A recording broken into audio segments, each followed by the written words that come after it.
All right, hey guys, thank you for tuning in to this brand new show, the Commissioner Dr. James McConnell Show. And we have a special guest on, Miss Gladys Brice. We have some heck of a topics coming up. We got that P. Diddy stuff going on. We got E. coli going on. Come on, what's going on with that? We got this election coming up. We got so much great things coming up. We can't wait. We're starting right now. Let's roll.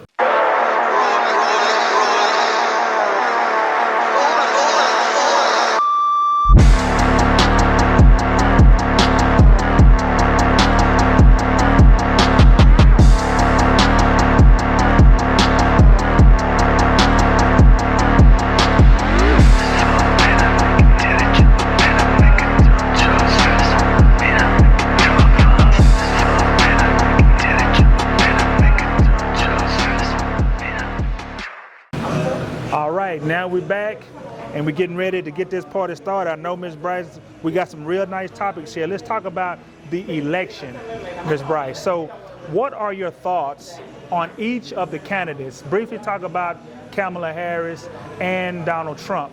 Give us your opinion. Well, each candidate is bringing something different to the table.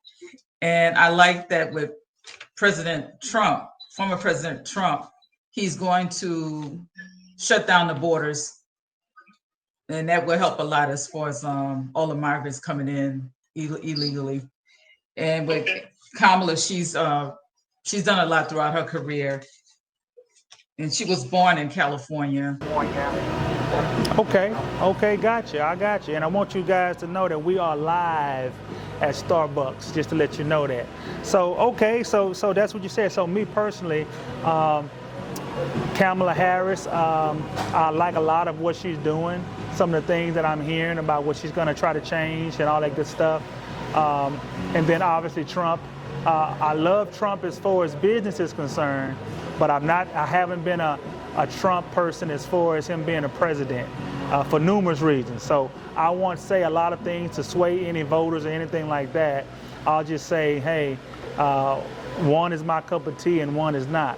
But having said that, I want you guys to check out a couple of clips we got. First, you're going to hear Kamala Harris, and then you're going to hear Donald Trump. Check this out right now, and we'll be right back. Bill, we're going to win.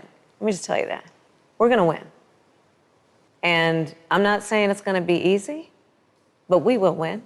You say that with such conviction. I have no doubt, but I also have no doubt it's going to be a lot of work. And everyone's going to have to participate. This is a democracy. We have to win this election, most important election ever. We want a landslide that's too big to rig. If you want to save America, get your friends, get your family, get everyone you know, and vote. Vote early, vote absentee, vote on election day. I don't care how, but you have to get out and vote. And again, Christians, get out and vote just this time. You won't have to do it anymore. 4 more years, you know what? It'll be fixed, it'll be fine. You won't have to vote anymore, my beautiful Christians. I love you, Christians. I'm a Christian. I love you. Get out. You gotta get out and vote. In 4 years, you don't have to vote again. We'll have it fixed so good you're not gonna have to vote. Trump said some Trump stuff Kamala Harris said. So now we're gonna move into, I want to ask you this question, Ms. Brice. What would you like to see change for the nation? Like if you had to tell one of the presidents, whoever wins, what do you want to see change? What do you want to see changed? Well, I would like to see affordable health care and housing, because inflation is through the roof. And even the working person, the average working person is struggling right now. So I would like to see inflation just decrease somewhat and things a little bit more affordable. It's just outrageous right now. Gas, you name it, groceries, it's out of control. That's what I'm talking about. And so me personally, I would like to see minimum wage go up a little bit. But for the people that works minimum wage, come on, I like to see that go up, because I know in places like California, I think minimum wage is now $17, $18. So if you can start off at 17 or 18, I'm not sure what it is here, but I'm sure it ain't 17 or 18. So I would love to see that go up. So it's changing. I like to see that go up, and I love to see gas prices go down, which from what I understand, that's what Kamala Harris said. So that's what I would like. I like to see those things happen. So I think that was a really great topic. Now let's move into the migrant crises. Now before we go into this, I want everybody to check out this clip we have. Check this out and we'll be right back. This is in southern Mexico. That's a group of Haitian migrants storming an immigration office. The video underscoring the dangers of mass migration, which has surged under President Biden. But according to at least one Democrat, this is all Republicans' fault. Do you think President Biden's border policies are working? Well, I think that part of the challenge has been he's been trying to resurrect an immigration system that was decimated by President Trump. CBP in the past 24 hours, they apprehended 9,700 migrants. So people are not using these legal pathways. What we need is for Republicans to stop talking about open borders that facilitate smugglers and to actually get to work passing comprehensive, humane immigration reform instead of vilifying immigrants constantly. Okay, I know you guys checked out that clip. So, Ms. Brice, I have some questions for you here. So, tell me about the migrant crisis. What is this? When you brought this up, I like to know. I did my research, but tell me, what is this? Well, the migrant crisis started in 2022. Well, really prior before that, actually, but it just got out of control in 2022. And there are several cities that are considered sanctuary cities. But normally I will keep up with New York because I used to live in New York, and I'll follow what's going on in Chicago. But these folks are from different countries, Venezuela, Honduras, Ecuador, Colombia, Haiti, you name it. And the cities, they really can't afford to house them and feed them because they have issues with their regular citizens and veterans, which are really feeling it. So they're being ignored. And crime is up in New York City due to the influx of migrants, gangs from Venezuela, and trust me, they don't want them back. So that's what's going on. Got you. And so I guess personally, I hadn't paid a lot of attention to that part until stuff has happened. Like I remember one migrant came in, I think from what I understand, he went to a random gas station. Well, no, actually he had started driving around shooting random people, shot a couple of people on the freeway. I went to this gas station and a guy that was pumping gas, it was in Arlington.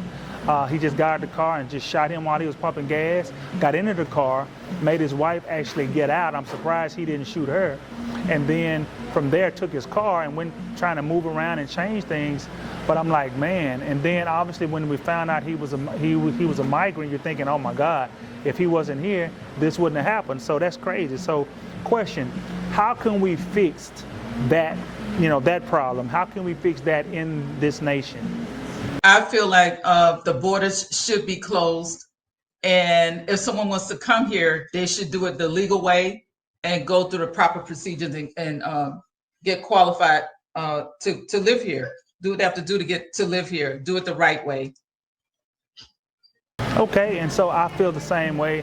I think the one that should be here, they should be. I know that they come because this is better living, but just like with anybody, you're gonna have the bad apples come as well. So how do you weed them out?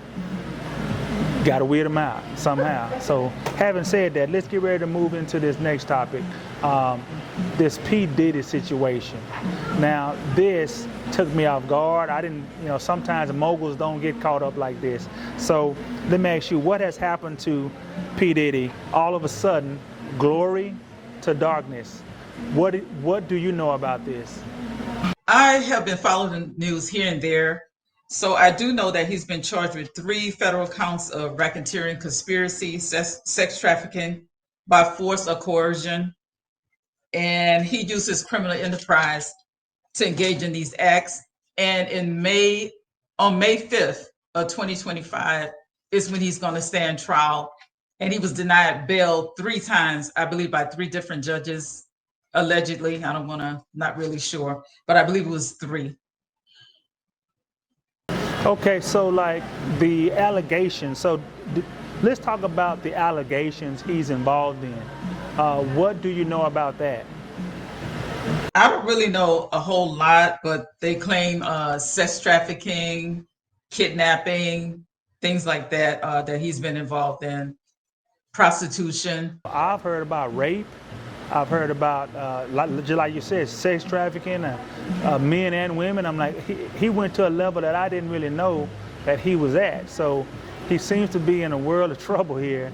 And it took me totally off guard that he was doing all this stuff. So do you know anything kind of what's going on in the courts right now as far as what's going on? Because I haven't been following it. Well, I don't know the latest that's been going on, but again, more charges are being brought against them, a lot more. And I believe some more celebrities are involved as well. But they haven't revealed who they are, or maybe they haven't, I don't know. So he's not alone, put it that way. He was a lot of celebrities were involved. Okay, cool. But that was some great information. So before we move on to our next topic, I'd like to have this quick commercial break. And this commercial break is actually courtesy of Miss Gladys Brice. She's going to talk to you about what she is. She's a network marketer and the water that she's selling. We'll be back right after this. Hello, everyone. I am Gladys Brice, a network marketer who is interested in sharing some healthy water samples with you. This healthy water will hydrate you on a cellular level, unlike bottled water, which passes straight through your body. Dehydration has a negative effect on the body, and it is a contributing factor in many health problems, including premature aging, hypertension, constipation, poor digestion, and dry and damaged skin. So if you're interested in receiving a free 12-pack sample, please send an email to glmarie354@gmail.com. That's GLMARIE 354@gmail.com. And I will contact you with all the details to place your order. Thanks so much, and bye for now. Okay, guys, we are back. If you need Miss Brice on those subjects, please give her a call. We're going to make sure her phone number's on the screen for you. If it's not already, save it so you can give her a call so you can make some money and get some healthy water. Some products, particularly quarter pounder hamburgers from McDonald's. And right now it appears to be mostly in the western part of the United States, were potentially contaminated with this E. coli organism. USDA and the FDA, they're looking at sliced onions, but the exact vehicle has not been identified yet. These foodborne illnesses, they're very, very rare, very uncommon, but they do happen, so we need to be vigilant. But I don't think that it communicates that things are unsafe at all. And I think when you look at the total numbers, it tells us how incredibly safe our food system really is. So having said that, let's get into the E. coli outbreak. Now, this took me off guard too. So before I say anything, tell us about this outbreak with E. coli. What do you know about it? I was watching the news and they mentioned it was a Listeria E. coli outbreak, and it took place at McDonald's. So they said it was likely linked to some slivered onions on the quarter pounder. And supposedly they took it off the menu, but I believe they put it right back on the menu, the quarter pounder. And at least 75 people got sick and one died. So it's really bad. Well, and that's what, I heard it was on the quarter pounder because of the onions and stuff like that. One person did die, and a lot of people end up getting sick. And obviously, the good news is I try not to do a lot of burger eating. I don't eat a lot of burgers, but my son do. So now I'm going to slow him down. And he loved quarter pounder. I'm saying, hey, look, leave the quarter pounders alone. Get you a McChicken. Go get you a chicken sandwich or something. Go get some nuggets, even though the nuggets have steroids in it too. But that E. coli stuff, man, that's scary because even though it's rare, it can happen. It can absolutely happen to you. So that is some scary stuff. So where did this come from? Do you have any idea where did this E. coli come from? I guess some bacteria and the way they package it, the way they handle the onions and stuff, the way it was packaged. I don't really know the full detail. That part, I don't know. But I just know the onions, it was linked to the onions. Probably involved in the packaging of it and bacteria. Well, this is what I know. I've done a little research. E. coli is bacteria that can be found in intestines of many animals, including cattle, sheep, goats, pigs, deer, dogs, and poultry. The main reservoir of E. coli is cattle, and young animals are most likely to shed the bacteria in their faces. So obviously, when you're talking about a burger, you're talking about cattle. So that's normally where they come. Now I know in corn, I heard it used to be in corn a little bit too. So that is crazy. But yeah, it's in corn, so on and so forth. So that's a heck of a topic, Ms. Brice. And so anything else that you'd like to add to the show before we close it down? Not really, but I'm glad that I'm not really into fast food at all, pretty much. So, and I'm just going to continue on that path. Okay. Well, listen, that sounds really good.